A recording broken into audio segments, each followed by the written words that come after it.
This is section 5-5C, quadratic equations, writing equation from roots. The first problem is x squared minus 10x plus 25 equals 0. Step 1. Factor the equation. What numbers multiply to 25 and add to negative 10?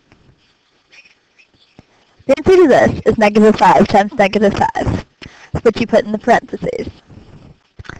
The second step is to set the parentheses to 0. X minus 5 equals 0. The third step is to solve for x. In order to solve for x, you need to add 5 to both sides in order to get x alone. Your final answer for this equation is x equals 5.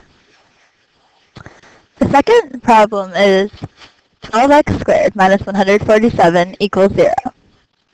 Step 1. Add 147 to both sides. After adding 147 to both sides, you're left with the answer 12x squared equals 147. Step 2. Divide by 12.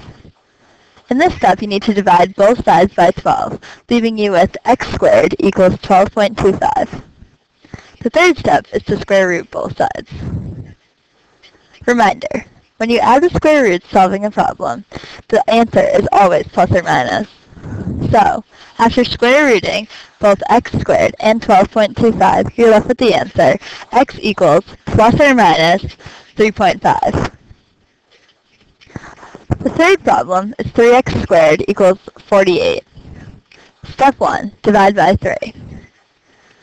After dividing both sides by 3, you're left with x squared equals 16.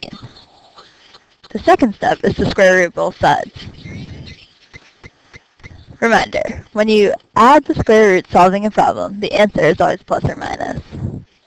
So, after square rooting x squared and 16, you are left with x equals plus or minus 4.